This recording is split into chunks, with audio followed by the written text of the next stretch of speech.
Some time ago, I was teaching a catechesis class, like a religious education class, to some junior high kids, probably roughly 6th or 7th grade, and we were talking about the priesthood.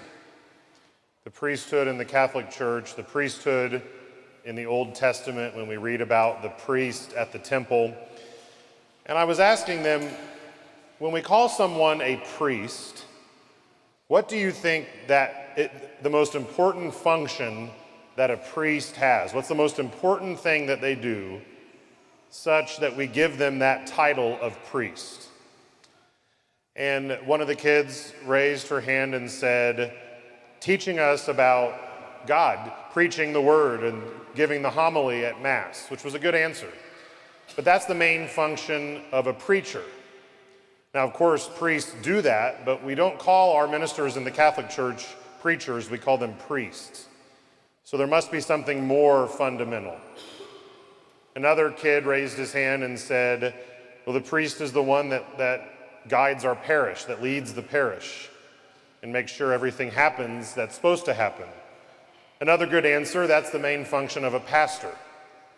Not every priest is a pastor, and we don't call our ministers pastors, we call them priests, more fundamentally. So there must be something even more fundamental that makes someone a priest, what they do. The smart kid in the class raised his hand and said, seems to me the main function of a priest is to collect money and ask people for money and raise money. Another good answer, but that was not the main function of a priest. The main function of a priest, the reason we call in our faith our ministers priests, is to offer a sacrifice.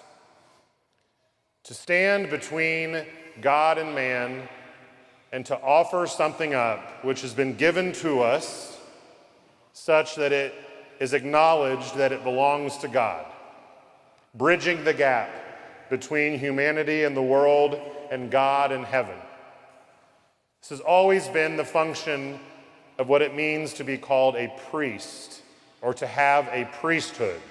This is not even unique just to Judaism and Christianity. This is an impulse of humanity that from the very beginning in all world religions, there is this notion that someone stands between and offers a sacrifice. That's as ancient a religious impulse as we have. Something, of course, built into us, left over from the very beginning from our creation. Now, of course, there was lots of versions of this. The pagan priesthoods were quite different, but there was still something offered as a sacrifice. So too for the Jewish people. This is what took place at the temple. And remembering of the Passover, it was a lamb which was offered. A fairly bloody affair, as sacrifice often is. But this notion that when we give something to God which He has given to us, when symbolically it takes the place of us, especially regarding guilt, what we call expiation, and that in doing this, in sharing this, we become closer to Him. That's what the whole notion is. And that is why we call Jesus Christ our high priest. He is utterly unique as a priest because he is not only the one offering a sacrifice, he is also the one being sacrificed.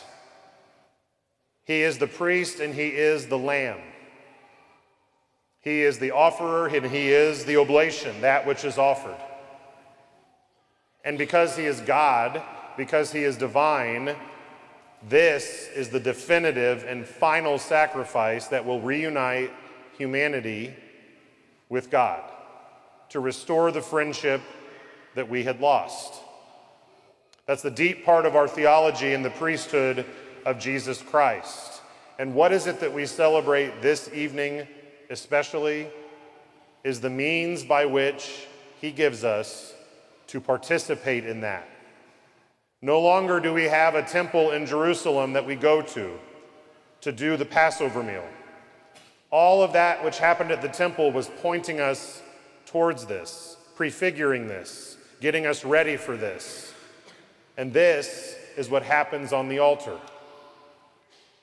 We can do that because he instituted for us at the Last Supper the means by which he would remain with us, his body and blood, his soul and divinity. What happened on the cross being transported through time to this very table, to this very altar. And to ensure that that could happen for the centuries, for the millennia after his ascension, he instituted a new priesthood in his name. The priesthood of the Holy Catholic Church, beginning with those 12. Those 12 men who were not perfect, one of whom would very shortly after being ordained a priest at the Last Supper would betray him. The one who was meant to be their leader would deny him.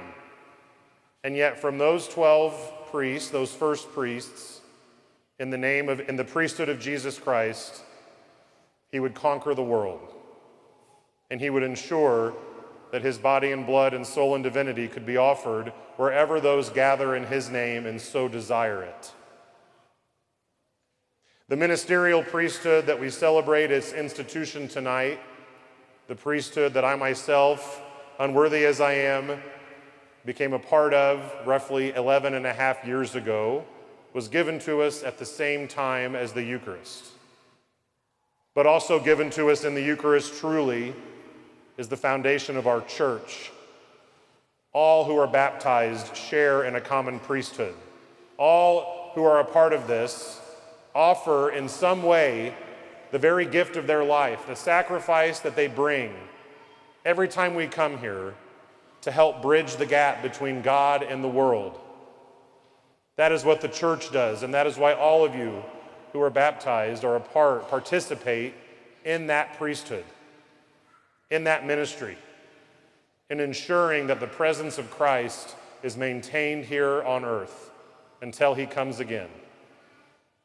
On this night, these wonderful things that we are reminded of, the church also gives us then the true meaning of that. In Matthew and Mark and Luke, at the Last Supper, they focus on the institution of the Eucharist, on the institution of the Mass and of the priesthood. In John's Gospel, the last Gospel written, the one that we just read from tonight, he focuses on what that means, on the washing of the feet, on service. A priest and all priesthood is a means of sacrifice, of living for something else, for someone else, of giving of ourselves to something else, and of service, not of being served.